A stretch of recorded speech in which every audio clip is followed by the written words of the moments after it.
നമ്മുടെ ബാലാനീഷ് 2 വർഷത്തെ കഠിന പരിശ്രമത്തിന് ശേഷം 4 സേനകളിലേക്ക് പാസ്സായി. ആർമി, നേവി, എയർഫോഴ്സ്, പിന്നെ SSGD. ഇപ്പം ആദ്യം സെലക്ഷൻ വന്നേക്കുന്നത് നേവിയുടെ SSR ആയിട്ടാണ്. നാളെ നേവിയിൽ ജോയിൻ ചെയ്യാനായിട്ട് പോവുക. ബാലാനീഷിനെ കുറിച്ച് പറയാനുള്ള ഒരുപാടുണ്ട്. കഴിഞ്ഞ 2 വർഷം കൊണ്ട് ഇവിടെ വന്നിട്ട് ഒരുപാട് ടെസ്റ്റുകൾ മെഡിക്കൽ വരെ എത്തിയിട്ട് കിട്ടാതെ പോയി. എന്നിട്ടും തളരാതെ കഴിഞ്ഞ 2 വർഷക്കാലം കൊണ്ട് നേടിയെടുക്കണം എന്നുള്ള ആ ഒരു ആത്മവിശ്വാസത്തോടെ പ്രവർത്തിച്ചു. ഇന്ന് ഇന്ത്യൻ നേവിയുടെ ഭാഗമാകാൻ പറ്റി, ഒരു സോൾജിയർ ആകാൻ പറ്റി.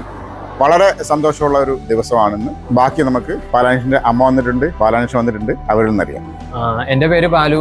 ഏകദേശം 2 വർഷത്തോളം ഇവിടെ നാപ്പിൽ ജോയിൻ ചെയ്തിട്ട്, ആദ്യം ജോയിൻ ചെയ്ത സമയത്ത് അത്യാവശ്യം നല്ല കഷ്ടപ്പാടായിരുന്നു, ബുദ്ധിമുട്ടുണ്ടായിരുന്നു നല്ലപോലെ. അപ്പോൾ സാറും പിന്നെ ഇവിടെയുള്ള ബാക്കി കൂട്ടുകാരുമാണ് എന്നെ ഇതിനോട് പൊരുത്തപ്പെടാൻ ഒരുപാട് സഹായിച്ചത്. അവരൊക്കെ എല്ലാവരും കൂടി തന്നെയാണ്. പിന്നെ ഇത് ശീലമായി, കുഴപ്പമില്ലാണ്ട് പോയി. പിന്നെ മാത്രമല്ല ഇവിടുത്തെ ഓഫ്ലൈൻ ക്ലാസ്സും ഓൺലൈൻ ക്ലാസ്സും ഇതൊക്കെ ഒരുപാട് തന്നെ ഈ നേവിയുടെ ആണെങ്കിലും ബാക്കി എല്ലാത്തിന്റെയും എക്സാമിനൊക്കെ ഒരുപാട് ഉപകാരപ്പെട്ടത് ഇവിടുത്തെ ഓൺലൈൻ ക്ലാസ് ഒക്കെയാണ്. ടീച്ചർമാരും അതുപോലെ തന്നെ സ്നേഹത്തോടെ തന്നെയാണ് പെരുമാറിയിട്ടുള്ളത്. ഇപ്പൊ എന്തുണ്ടെങ്കിലും എന്നെ ധൈര്യത്തോടെ വിളിച്ചോന്നാ സാറ് പറയാറുള്ളത് എപ്പോഴും. ടീച്ചർമാരും അതുപോലെ തന്നെ ഇപ്പൊ നമുക്ക് എന്ത് സംശയം ഉണ്ടെങ്കിലും എപ്പോ വേണമെങ്കിലും വിളിച്ച് ചോദിക്കാം. ഇപ്പോ എനിക്ക് ഇപ്പൊ കിട്ടിയിരിക്കുന്നത് നേവിയിലേക്കാണ്, നേവി SSR. അതിന് നവംബർ 16-ാം തീയതി പോകും. 18-ാം തീയതി അവിടെ ജോയിൻ ചെയ്യാനാണ് പറഞ്ഞേക്കണത്, ഒഡീഷയിൽ തന്നെ. അപ്പോൾ എനിക്ക് ഇങ്ങനെ ഒരു ആഗ്രഹം ഉണ്ടെന്ന് പറഞ്ഞപ്പോൾ ഇത് എനിക്ക് വേണ്ടി ഇതെല്ലാം അന്വേഷിച്ച് പിടിച്ച് ഇതൊക്കെ ചെയ്യുകയും ഈ ഇവിടെ NAPT എന്നൊരു സ്ഥാപനം ഉണ്ടെന്നും ഇതിനുവേണ്ടി എല്ലാത്തിനും പുറകെ നടന്നത് എന്റെ അമ്മയാണ്. അച്ഛനും ഒരുപാട് സഹായിച്ചിട്ടുണ്ട് ഇതിനു വേണ്ടി എല്ലാത്തിനും. ഞാനൊന്നും അറിഞ്ഞിട്ടില്ല സത്യം പറഞ്ഞാൽ. ഇവർ രണ്ടുപേരുമാണ് ഏറ്റവും കൂടുതൽ സഹായിച്ചേക്കണം. ഇപ്പൊ എല്ലാ കാര്യത്തിനും എന്റെ കൂടെ നിന്നേക്കണം ഇവർ രണ്ടുപേരുമാണ്, അച്ഛനും അമ്മയാണ്. അമ്മയുടെ ആഗ്രഹം പോലെ തന്നെയാണ് എനിക്ക് നേവി കഴിഞ്ഞ തവണ കിട്ടാതെ പോയപ്പോഴും അമ്മ പറഞ്ഞ ഇത് തന്നെയാണ്,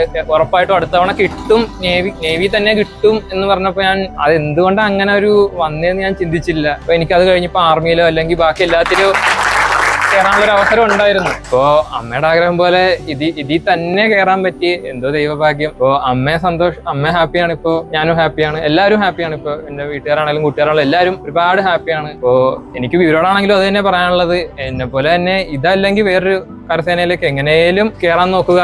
ജയ് ഹിന്ദ്. Thank U.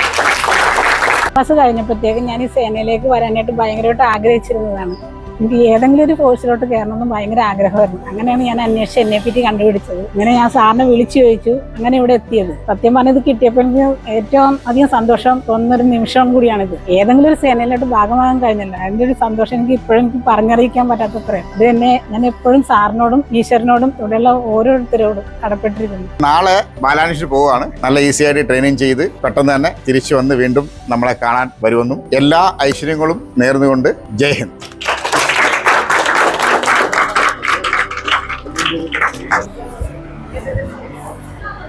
അപ്പം നമ്മുടെ 2 പേരാണ് നാളെ നേവിയിൽ ജോയിൻ ചെയ്യാൻ പോകുന്നത്. ഒന്ന് ശബരിനാഥും ഒന്ന് ബാലാനീഷും. അപ്പോൾ 2 പേരുടെ കൂടിയാണ് ഈ മധുരം വിതരണം ചെയ്യുന്നത്. അപ്പോൾ 2 പേർക്കും എല്ലാവിധ ഐശ്വര്യങ്ങളും നേരുന്നു. പെട്ടെന്ന് തന്നെ ട്രെയിനിങ് പൂർത്തിയാക്കിയിട്ട് വരാൻ സാധിക്കട്ടെ.